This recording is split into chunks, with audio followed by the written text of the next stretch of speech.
welcome back to the channel. Bit of a mishap on track day, so run you through the story. Got the car all ready, it was all brilliant, it was running really nice. Run it up and down the road a little bit on the industrial estate we're on. Got to the track day and it didn't sound brilliant on a few of the laps. We only actually managed in total 9 laps. It went pop. We're not quite sure what yet. There's a massive loss of oil pressure. I think it might have spun a shell. Oil pumps probably died. Not entirely sure. So, it's coming out. We've got a new one we've just picked up. So, well, say new. It's new to me. So, we'll get that in. We're going to swap a few bits over that I've cleaned up. We're going to do belts, check the clutch. Apparently it's had a new clutch, but take that with a pinch of salt. So take that box off. This is in here is a 1 litre box, so they're all a bit chocolate. So that box there is a 1.6 GTI box. Apparently it's been rebuilt. Same again, we'll take that with a pinch of salt. But I'm going to use that box. What I was actually finding out, even though we only did 9 laps, I was actually topping out at about 95 miles an hour down Park Straight at Cadwell, which isn't enough. It was, people were just flying in past us. So we're going to take this box off. Although it accelerates like a demon, that box should give us a little bit more top end. So we're going to start today. We're going to take all this front off, unstrip the engine, and then start getting that one back in. A few inches later. So we've pulled it out. We're going to strip off a few bits off of here because they're cleaner than those bits. The bits on the spare engine are then just going to either get kept as spares or try and recoup some of the cost of that thing. Bits that we're going to look out for on the new engine are basically that we're going to do a timing chain on it. We're going to check the clutch and just general service items on it. This engine before it went in was, as you know, fully rebuilt, but it still had all the service items done. It's got brand new belts on it and everything. So when we go inside, we're sort of going to ruin everything really. So we'll have a look at this when that's in. Bit of a priority to get that in because obviously we want it ready for the next track day. So we'll get this in, get this looked at, and we'll get some video of this. Been down here a few hours now on my own, just trying to get a few bits done. So, as you saw in the last clips, we've managed to get the engine out. We've got the spare engine ready. So now what I've started to do is just take off all the bits that I'm going to be using on what is the donor engine now, and swap over bits. So I've just basically got a head and a block, and then once the car's back together and running and everything else, then what I'll do is I'll start investigating why or what's happened with the other one. So I'll give you a quick look round what I've taken off, what I've reused, and what we're not using at all from the donor engine. So here we've got what is the donor engine, all built up and ready, minus the power steering pump because that is still on the car. So I'll fit that when it's in the car. But I haven't opened up the engine at all. So it's still got the manky cam cover on the top. I can't do anything with that because it holds the cams down. So I'm not willing to open it up and risk anything in there at the moment. So we're going to put it in, see what happens. Everything's still a bit grubby. Probably just going to whip over it with some degreaser, clean a few bits up, but I'm not too fussed. It's a race car. It's just going to go in and look all right. But I've used the throttle body and the inlet manifold from the blown up engine.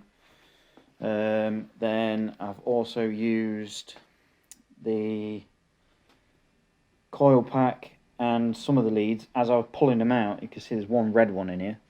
I was pointing in the right direction.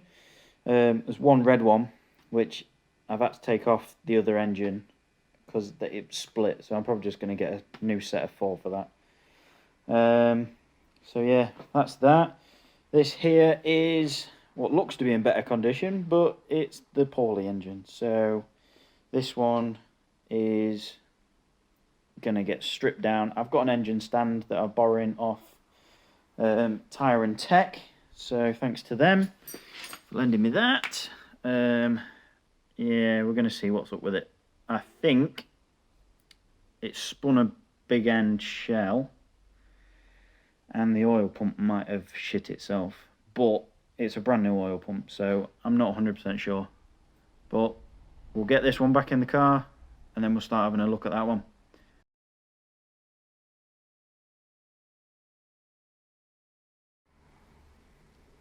Been a couple of weeks since I was last been down.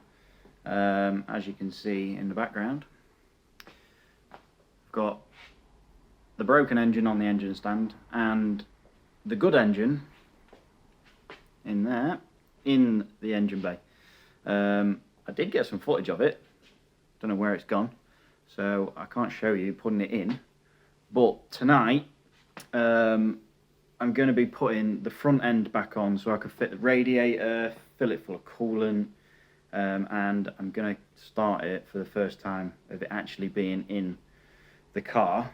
And this is the engine that I've bought to replace the broken one from Cadwell. So yeah, we still haven't opened up the other engine, so I don't know what's wrong with it at the moment.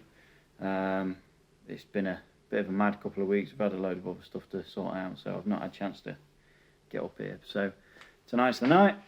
Get the front end on, strike it up, and let you have a listen to it. So we're putting the new front end on. I've got a new slam panel. This one's a bit tatty. It's been fiberglass together. It's been in a bit of a shunt. So we're going to take all of this off.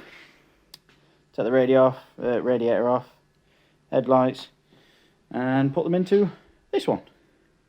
This one's in a lot better condition. It's still got a couple of scabs and bits on it, but it is in one piece.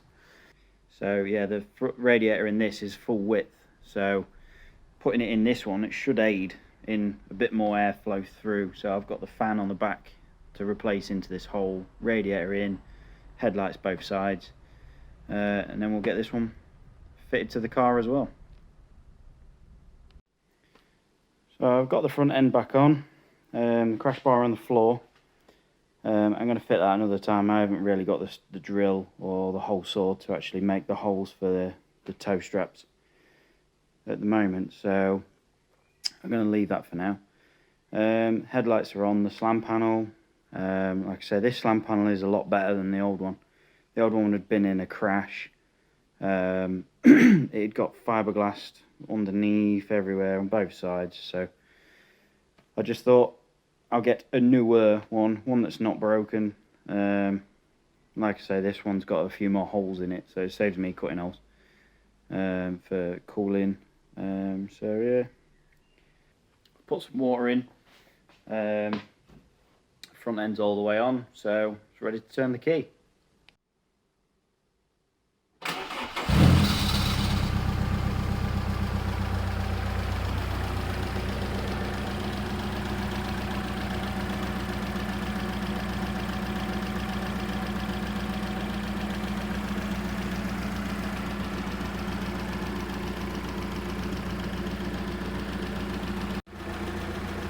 So we've got it running. You can hear it running in the background.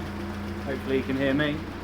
So I'm just going to let that run, warm up a little bit, circulate the coolant, and then the next thing for this is it's going to get a good service. It sounds alright, so I'm not too worried for the engine at the moment. Like I say, I'm going to let it run up. We're going to give it a full good service, full flush of the coolant again, just to try and clear out anything that's in the engine. The oil's going to get changed, it'll have a new filter, absolutely everything. The plugs that came out of the other engine, which is there, have gone in this engine, so we're not going to put new plugs in it. But new oil, new coolant, or a little bit of coolant, mainly just water because of the track. and hopefully this engine lasts a bit longer than that one. And yeah, the next thing after that is that we're going to open it up, see what's inside, and we'll take you along for the ride.